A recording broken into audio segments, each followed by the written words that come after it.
Bonjour, le 1er août, fête nationale suisse, j'ai décidé de retourner dans le village de mon enfance. En fait, je me suis dit, je vais faire une expérience, je vais retourner dans le village pendant que c'est la fête et voir s'il y a encore des gens qui seront contents de me voir. Waouh, ça c'est de l'expérience. Alors, en général, quand je tente des expériences, ça se passe plutôt bien parce que je m'amuse toujours comme un petit fou. Mais par contre, j'ai mis pas mal de gens mal à l'aise. Je vais vous expliquer. En fait, les premières personnes que j'ai croisées ont cru que j'étais revenu simplement pour régler mes comptes avec elles. Donc, j'ai parqué ma voiture et en passant devant un jardin, j'ai vu qu'il y avait une femme qui était en train de respirer l'air frais. Alors, je lui ai fait un grand signe, puis elle m'a regardé un peu bizarrement parce qu'elle m'a pas tout de suite reconnu. Puis j'ai commencé à m'avancer et puis je lui ai dit, oui, oui, je sais que j'ai changé, mais c'est bien moi. Elle a continué à plisser les yeux et tout à coup elle fait Bibo. J'ai dit oui, oui, c'est moi. Alors voilà, bonjour, comment ça va? Est-ce que vous allez bien? Joyeux 1er août. Qu'est-ce que tu deviens? Je lui ai pas dit que j'avais une chaîne YouTube parce que je savais que j'allais parler d'elle dans cette vidéo que je suis en train de faire. Tu m'étonnes. Et puis si elle découvre cette vidéo, bah, c'est comme d'habitude, quoi. Elle va mettre un pouce en bas, comme tous ces petits connards qui chient sur mes vidéos alors qu'ils foutent rien de leur vie. Non, je déconne, hein. Seulement un petit peu. Là, ce qui s'est passé, c'est qu'à un moment donné, je lui ai dit, vous savez, un jour, vous avez dit quelque chose qui m'a pas trop plu. Vous aviez dit, est-ce qu'il y a des filles que tu n'as pas draguées dans ce village? Bah, ça va, là c'est plutôt un compliment, hein, espèce de playboy. Et je lui ai dit, venant de vous, ça me paraît bizarre, surtout que vos 2 filles, je les avais jamais draguées. Puis là, elle a réfléchi, elle m'a dit, ouais, c'est vrai. Et à ce moment-là, le mari est sorti, puis il m'a regardé en disant, bonjour monsieur, je fais bonjour. Et puis il avait l'air de se dire, mais qu'est-ce que tu veux à ma femme, toi, espèce de gros connard, espèce de playboy. Je lui ai demandé, vous vous souvenez pas de moi? Il fait non.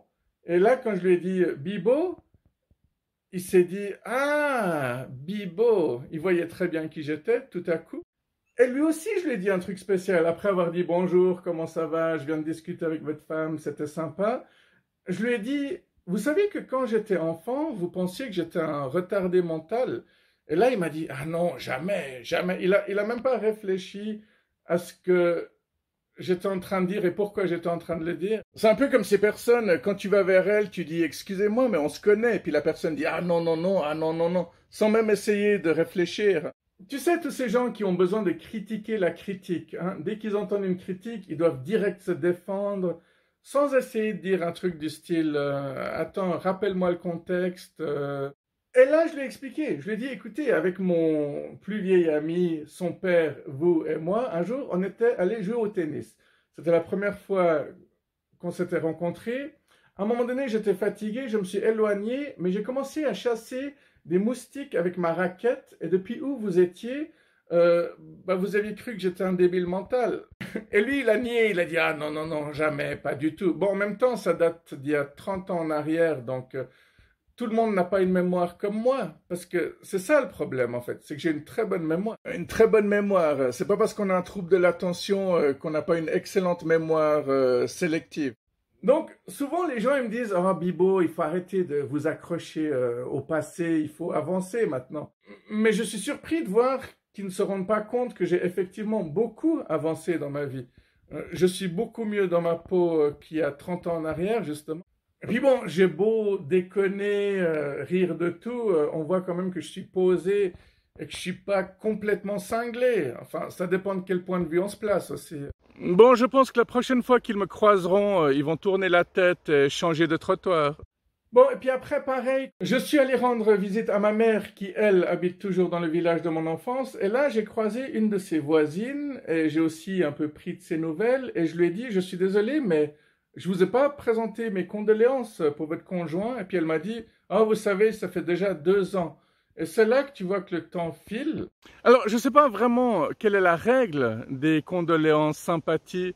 Moi, j'ai l'impression que c'est dès que tu croises la personne que tu lui présentes tes condoléances, à moins que tu ailles sonner chez elle. Mais peut-être que certaines personnes le prennent super mal quand tu présentes tes condoléances 2 ans plus tard. Bon, c'est pas comme si ça ravivait des souvenirs, parce que de toute manière, elle doit y penser tous les jours. Bon, dans certains pays comme l'Amérique, par exemple, je pense qu'ils s'en fichent un peu plus, hein. Si tu présentes tes condoléances 2 ans plus tard, au moins tu le fais, au moins tu y as pensé. En Suisse, c'est un peu plus spécial. Ouais, parce qu'ici, il y a que des règles de merde, hein. En Suisse, soit tu présentes tes condoléances tout de suite, soit tu le fais pas du tout. Mais tu te présentes pas 2 ans plus tard sans avoir préparé un magnifique discours. Parce que si, tu ravives quand même des souvenirs qui commencent gentiment à disparaître. Parfois, il y a des gens qui me disent Bibo, c'est incroyable, ça fait 20 ans qu'on s'est pas revus. Dans ma tête, je me dis qu'ils exagèrent, mais c'est tout à fait possible, en fait. Ça vous est déjà arrivé de penser à un événement, vous vous dites ça fait 3 ans, mais en réalité ça fait 7 ans? Parfois, je me dis, ouais, non, ça fait quoi? Ça fait 5, 7 ans qu'on s'est pas vu, mais pas 20. Mais effectivement, il s'en est passé des choses ces 40 dernières années. La vie est très très longue quand tu es seul, hein, mais nous, comme on s'amuse tout le temps, parfois on oublie qu'avant notre naissance, il s'était déjà passé plein de trucs. Et il se passera plein de trucs après notre décès aussi. C'est pas comme si le monde tournait autour de nous non plus. Plus tu prends de l'âge, plus le temps file, moins t'as le sens des réalités, encore moins la notion du temps. Oui, oui, on peut aussi dire plus le temps file, plus le temps t'enfile aussi. Ah, c'est pas mal, hein, ça comme titre. Ça aurait pu être une phrase de moi, hein, ou de Bibo Punk, hein. Ouais, je sais, tu parles pas beaucoup ces temps-ci, mais je parle pour toi. Ah. Bon, et sinon, il y a un nouveau supermarché dans mon village d'enfance, et certaines personnes disent que c'est beaucoup trop petit, mais c'est des personnes qui se plaignent de tout, hein, on les connaît, ceux-là. Après, il y a ceux qui trouvent que c'est suffisant, mais tout dépend de ce que tu recherches. Si tu recherches des produits de luxe ou que des produits de marque, bah, faut déjà pas aller au supermarché.